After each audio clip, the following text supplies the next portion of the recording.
இப்போ நாம் பார்த்து கொண்டு இருக்கக்கூடிய திருவண்ணாமலையின் மிக தொலைவிலிருந்து எடுக்கப்பட்ட வீடியோ. நாங்கள் இப்போ திருவண்ணாமலையை நோக்கி பயணித்துக் கொண்டு இருக்கிறோம். இந்த அற்புதமான காட்சியை கண்டு களித்து மகிழ்ந்து கொண்டு சென்றிருக்கிறோம். திருவண்ணாமலையின் மிக தொலைவிலிருந்து எடுக்கப்பட்ட திருவண்ணாமலையின் மலையின் தோட்டத்தை நாம் கண்டு கழித்துக் கொண்டு நாம் பயணித்துக் கொண்டிருக்கிறோம். திருவண்ணாமலை கிரிவலம் செல்வதற்காக நாங்கள் பயணித்துக் கொண்டிருக்கிறோம். இந்த வீடியோவை கண்டு கழித்து அனைவரும் நாங்கள் சென்ற அந்த பயண அனுபவத்தை நீங்களும் பெற வேண்டும் என்பதற்காகவே இந்த வீடியோ உங்களுக்கு பதிவிடப்படுகிறது. திருவண்ணாமலை கிரிவலம் செல்வதற்கான சென்று அனைவரும் அண்ணாமலையாரின் ஆசி அருளுடன் பெற்று வாழ்வில் மிக சிறப்புடன் வாழ நம்ம அனைவருக்கும் வாழ்த்துகிறோம்.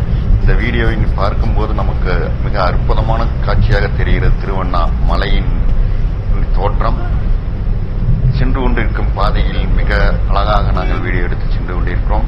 மிக அருகில் இருந்து கொண்டிருக்கிறோம். இப்போது பார்த்த என்றால் திருவண்ணாமலையின் நகரத்திற்குள்ளே நம்ம நுழைந்து விட்டோம். அங்கே நம்ம இரு பக்கமும் நம்ம கட்டடத்தை இருப்பதை நம்ம கண்டுகொண்டு சென்று கொண்டிருக்கிறோம். இருந்தாலும் மலையின் நம்ம அற்புத காட்சியை கண்டுகொண்டே நாங்கள் வீடியோ எடுத்து சென்று கொண்டிருக்கிறோம். இப்போ அடிவாரத்தை நோக்கி மிக கோபுரத்தின் திருவண்ணாமலையின் கோவிலினை நோக்கி நாங்கள் சென்று கொண்டிருக்கிறோம். இப்போது கோபுரத்தின் மிக அருகில் வந்து கொண்டிருக்கிறோம். இப்போதும் பாருங்கள் மலையின் அற்புதமான காட்சியை கண்டு கொண்டிருக்கிறோம்.